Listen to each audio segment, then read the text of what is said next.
you're still here. And you get another chance this day to do better and be better. Another chance to become more of who you were created and what you were created to fulfill.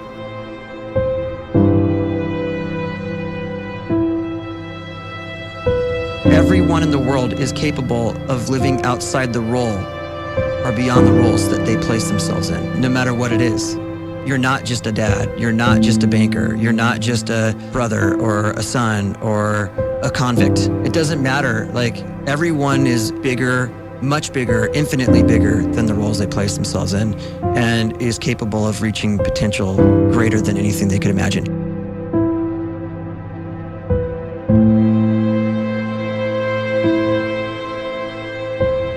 You can live the life you desire. It's right there in front of you.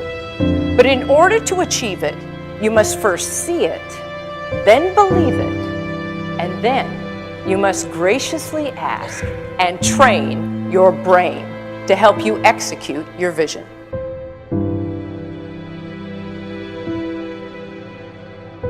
So when you start to focus and you delete distraction from your life, and you start to get seriously invested in doing one thing staggeringly well, and you practice that one thing over and over, a term to think about is mundanity. You do one simple, seemingly insignificant thing every day around your main skill, and it's very mundane, but small daily improvements over time lead to world-class results. Well, here's what happens in your brain. You start to isolate a single neurocircuit around that skill, and that starts to trigger a certain type of brain cell called an oligodendrocyte, which then releases myelin. Myelin is a fatty tissue that starts to wrap around that single neurocircuit related to that main skill you've been practicing. And when myelin starts to wrap around the brain circuit, what happens is you have accelerated learning times, you can see more quickly, heightened perception, and you'll learn more quickly. And that is really the quote-unquote secret of the great producers. It's not a result of some natural gift, but their daily practice, their relentlessness and their grit, their work ethic, and their singular focus and sacrifice.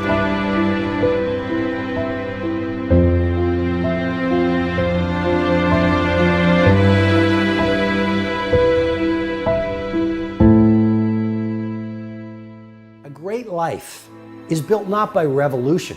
A great life is built by evolution. Small and steady wins the race. What you do every day is far more important than what you do once every decade. I want you to really think about that idea. What you do every day is simply your life in miniature. And as you live every single day, so you're crafting your life. What you do over the next hours is really building your future. And if you can just get every single pocket of 24 hours right as best as we humanly can, the rest of our life is going to take care of itself. So small wins matter. The scripture says we will eat the fruit of our words. You are planting seeds when you talk. At some point, you're going to eat that fruit. My challenge is make sure you're planting the right kind of seeds. If you want apples, you have to sow apple seeds. If you want oranges, you can't plant cactus seeds, poison ivy seeds, mushroom seeds.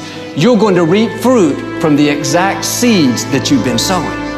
In other words, you can't talk negative and expect to live a positive life. You can't talk defeat and expect to have victory. You can't talk lack, not enough, can't afford it, never get ahead, and expect to have abundance. If you have a poor mouth, you're going to have a poor life. If you don't like what you're seeing, start sowing some different seeds.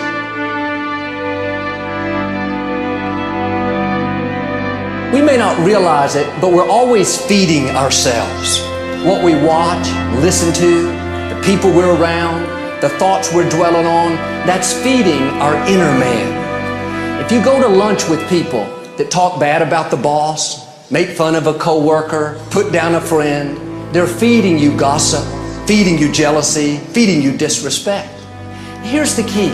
Whatever you feed is going to grow. You may not like what they're feeding you. You're a nice person, but if you continue to hang around them, before long, you'll be gossiping, you'll be critical, you'll be disrespectful. Why? Because you kept feeding the wrong things. If you're always feeding negative thoughts, thinking, I'll never get well, I'll never meet the right person, you're feeding doubt, feeding mediocrity, feeding fear. If you know exactly what you want to be, you need to spend as much time with people that are actually that already.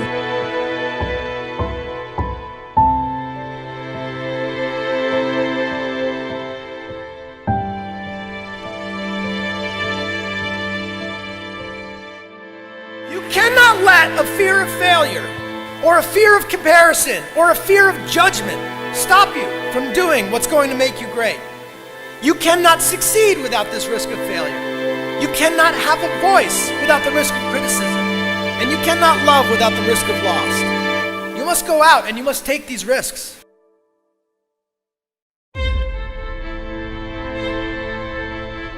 You don't have the time to waste time, because time doesn't wait till you discover your purpose. If you don't know why you was born, time is still moving. And if you discover your purpose at 90 years old, it's too late.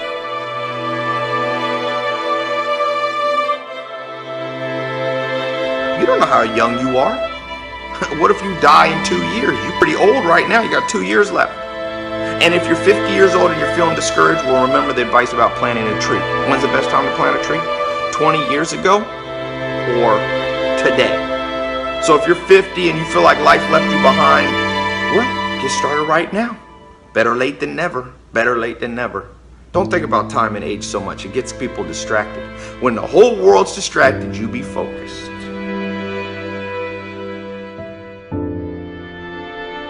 You have to trust your own voice, your own ideas, your honesty, your vulnerability, and through this you will find your way.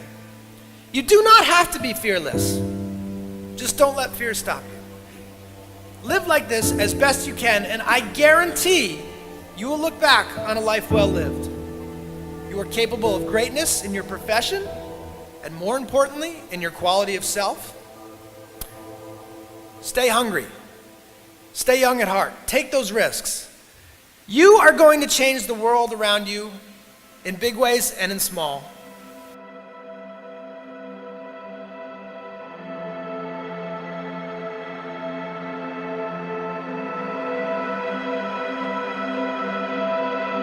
But see, anybody, if you want to, can go searching for a good plan, pick it, and start working it. And sure enough, as the time passes, as it surely will 5 years from now, 10 years from now, then you'll be winding up wearing what you want to wear, driving what you want to drive, living where you want to live, become what you want to become. But now's the time to fix the next 10 years.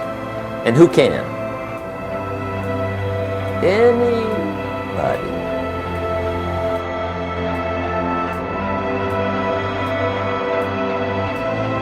You were created to give life and make a difference with your gift somewhere. That's why you came to this place.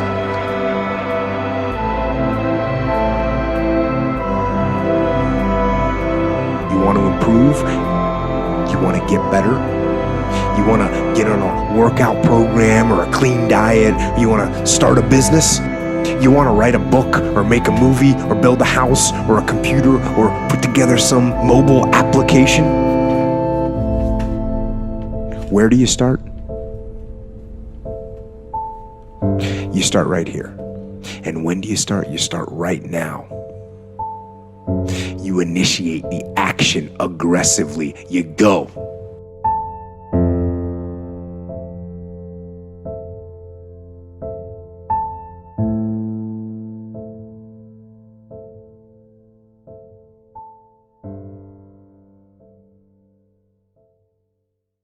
You're here right now at this moment because tomorrow you want to be somebody greater than the person you are today. You see yourself succeeding, you have a vision, you have a dream. Congratulations. You're already 10 steps ahead of 95% of the world. Imagine if Michael Jordan was scared of missing. He would have never taken a shot. Imagine if Steve Jobs was afraid of people not liking his product. There would be no iPhone. So ask yourself this: do you want to be a person who fears failure, or do you want to be a person who loves success? Which one? Because you're going to have to pick today. And I'll tell you one thing: one is a failure and one is a success. And if you love success, there is nothing that can stop you. All those negative things people say will mean nothing. They're gonna talk about how only 1% make it to the top. Big deal. Wanna know something else? Only 1% stick with that fitness program long enough to see results. Only 1% of nerds stick with that video game long enough to get good at it. Only 1% of relationships stick it out to the end. That doesn't mean you have a 1% chance. It just means you can't behave like the 99%. You'll have to do something better than giving up a month from now. Those are just numbers. You want to talk about numbers? Take a look around you and take a good look around you. Are you like 99% of the people around you? If you are, then you're in the wrong video, my friend. You have to love success just as much, because that's what's gonna allow you to get up and go for it. Being scared to fail won't do anything. In fact, when you love success and you start going for it, guess what happens? You're gonna fail. You're gonna fail 10 times, 100 times, maybe even 1,000 times. But that's okay. Failure isn't permanent. Falling isn't permanent. You get right back up and keep going. And this time, you're gonna be stronger, wiser, and you'll be more driven than ever. And for every 10 failures, you'll land one success. You have to love success so much that you're willing to fail 10 times before you can succeed once. That's how a winner does it.